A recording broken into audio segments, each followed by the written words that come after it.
l'histoire, finalement, c'est un regard sur le passé.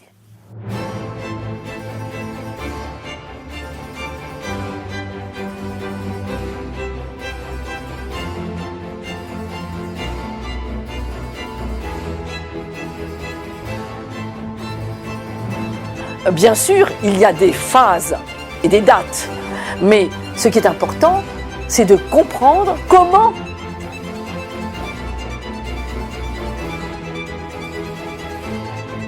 est-ce que ça s'est passé, avec quelle sensibilité, avec quelle transformation.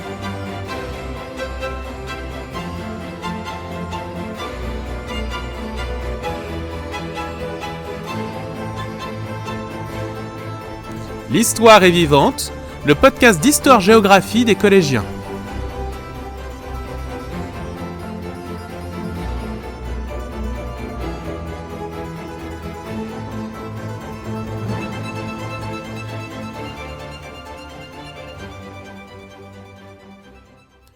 Bonjour à tous et bienvenue dans cette 3e édition du podcast d'histoire fait par des élèves, pour des élèves.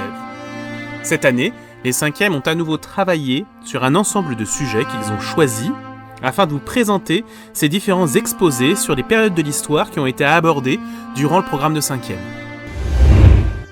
Ce 5e épisode est consacré à la figure de Michel-Ange, grand homme de la Renaissance. Bonjour, aujourd'hui nous allons vous présenter comment Michel-Ange est devenu célèbre. En 1488, il entre dans l'atelier du peintre fresquiste Domenico Ghirlandaio, malgré les réticences de son père. Mais il quitte cet atelier seulement un an après, en 1489. Après son départ de l'atelier de Domenico Ghirlandaio, il entre au service de Laurent de Médicis. C'est un temps durant lequel l'artiste peut se former à la philosophie néoplatonicienne. Après la mort de Laurent de Médicis, il s'installa à Rome. Il travailla pour la papauté pour la première fois en 1503, lorsque le pape Jules II lui confia l'exécution de son tombeau. C'est également Jules II qui lui demanda de faire la décoration de la chapelle Sixtine. En homme de la Renaissance, Michel-Ange est un admirateur de l'Antiquité. Son immense David, réalisé en 1501, fit scandale, sûrement en raison de sa nudité. Lorsqu'elle était installée à Florence, jusqu'en 1873, cette statue fut bombardée de pierres et jetée de son piédestal. Partiellement cassée, elle a été entièrement reconstituée. Désormais célèbre, il entreprend une fresque de la bataille de Cassina, qui ne sera finalement jamais exécutée. Michel-Ange renforça sa renommée en 1505, lorsque le pape Jules II demanda à l'artiste de s'occuper de décorer la voûte de la chapelle Sixtine. Les œuvres qui ont contribué à le rendre célèbre sont David et la voûte de la chapelle Sixtine. David est une énorme statue taillée dans un seul bloc de marbre situé à Florence jusqu'en 1873. Cette statue représente un David musclé avant d'affronter Goliath. Le corps tendu, l'air renfrogné et le regard d'acier montrent la concentration avant le combat.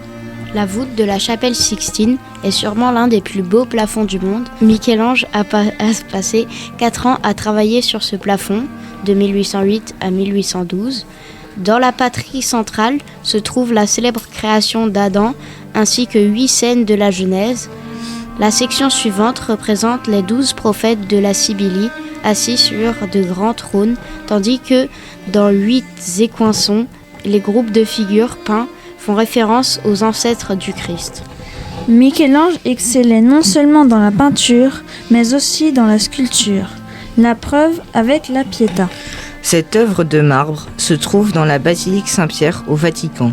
L'artiste a commencé à y travailler alors qu'il n'avait que 24 ans. Cette statue représente une jeune vierge tenant sur ses genoux le corps sans vie du Christ.